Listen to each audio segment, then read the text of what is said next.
welcome everyone. We've been away a couple of weeks. I was on vacation and then I came back and we forgot because I had been on vacation. So we hadn't done it in a couple of weeks. But we're back here now and we're ready to talk about things that have happened the last few weeks. One of the most significant, I believe, personally, being me breaking the all-time scoring record for the Dynasty League. Just a handily breaking it, I might add. Previously held by the great Tim, Mr. Tim Azing, with a Tim Azing score of, I believe, was like 252 points, shattered by near on 20 points against Tim, who you beat by about 100 points in the week that you got it. Oh yeah, no, it was. If that's not serendipitous, I don't know what it is. I had 1, 2, 3, 4 players over 30 points with 2 over 40. I believe Lamar Jackson and Mark Andrews combined got me about 83 points. So just really, really good fucking week. Felt great to win, put that $30 in my pocket and use it to buy some beer, as we all do. And then last week, who won last week? You won last week also, Nick. I do believe. Right. That's right. Oh, just more beer, more good times. Yeah, and of course, the 1 week I have, the 2 weeks I have a chance of even potentially. I lost to Mr. Mojo Rising, and when you got 272, that was fine. This one, I'm sitting here, I'm like, all right, I'm over 200, and nobody else is. And then you go for 234 again. Again, not as insane as 272, but also a very, very high scoring week for you. Yeah, no, it felt pretty great. And meanwhile, on the other side of the spectrum, we've got, who is it that you said? I believe we have Daryl again. I feel fittingly, at least for his first season, just rocking the, as I've dubbed it, the Scott strategy, which is to not touch your lineup at all and see how see what fate brings to you. And so far, I will say it's not working great for Daryl. I believe Daryl is sitting in 10th place at the bottom of the league. However, I will say, as a noted exception, we also have the better Petrillo with a better record than his brother. Is also rocking the Scott strategy and is, I believe, sitting in 7th place. So that would be, as we've dubbed him in this conversation, Other Nick, because the other Nick is in this video. Yeah, still my doing family, pretty hot with the Scott Scott strategy, running a couple weeks with only one quarterback and still winning.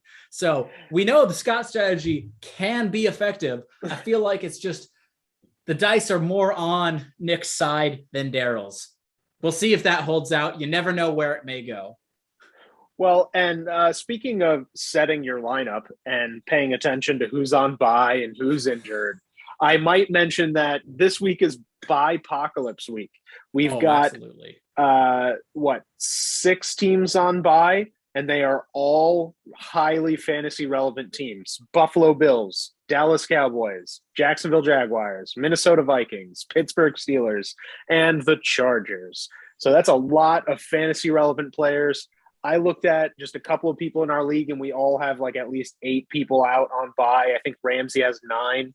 So check those lineups. It's going to be a low-scoring week. And except for, it appears to be, Mr. Mojo Rising has once again managed to successfully evade the buys and looks like he's going to dominate again and get that 7-0 start to the season.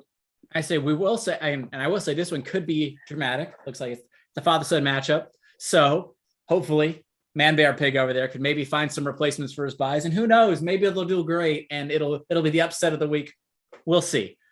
Well, he's spending fab on him, and he's spending big money, $1 more money than I would be willing to spend, apparently. And is going out there making acquisitions. You just won 2 weeks in a row. You do not get to bitch about losing to Ernest Johnson to Man Bear Pig, okay?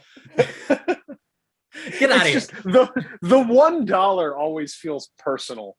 Because I feel like he looked at the amount of fab I had, guessed how much I would bid, and then tacked on $1. Right. I wouldn't put it past him. And if that is how he did it, I respect him for it.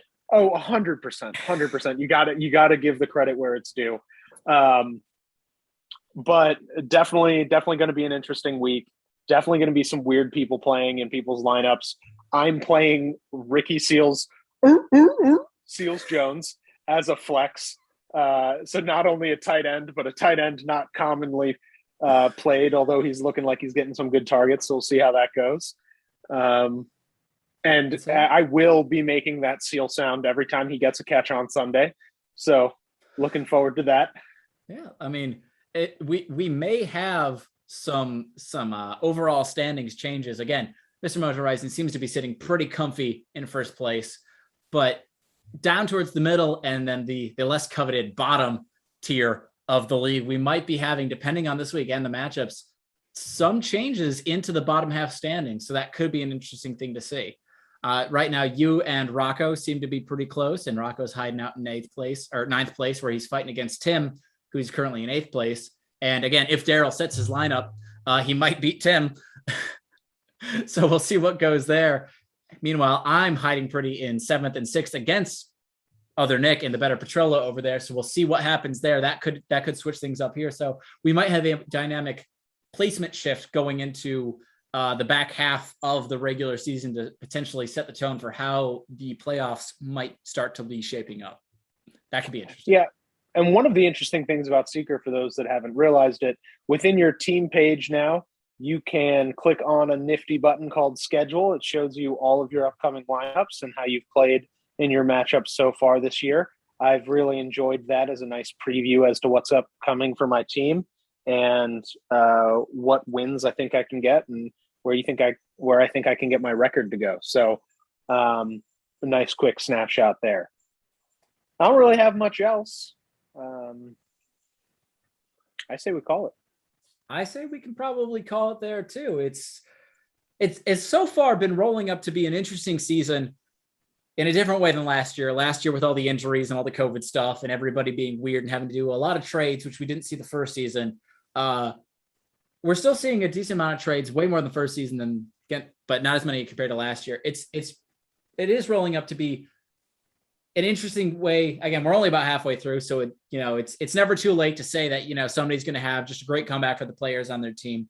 But I think we are starting really get an idea of who's going to the playoffs, who's going to the Nick Cage, and who's going to the Keanu Reeves. And people are starting to definitely think about next year already, and the year after that even. And yeah, that's you can definitely one of the interesting tell things about dynasty leagues that it's never just the one season. People can be playing the long games. Yeah, and you can definitely tell some people are already starting to look there. But I will remind everyone, it's an 18-week season. We are a third of the way through. There's plenty of time to come back. We got those extra weeks. Come back and make the playoffs. So don't give never up too late too to give early. up on this season. But if you got to do is get into sale, I am open place? to trades. Yeah.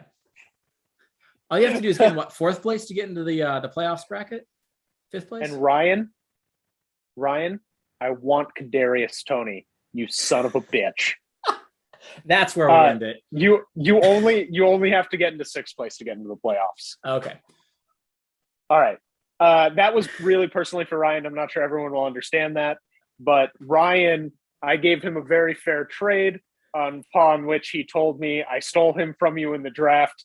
I am never giving him to you. I took him out of spite, and I will keep him out of spite, which I have to respect as a fantasy player, but I also, oh God, well spited. Well done, because it does get on my nerves.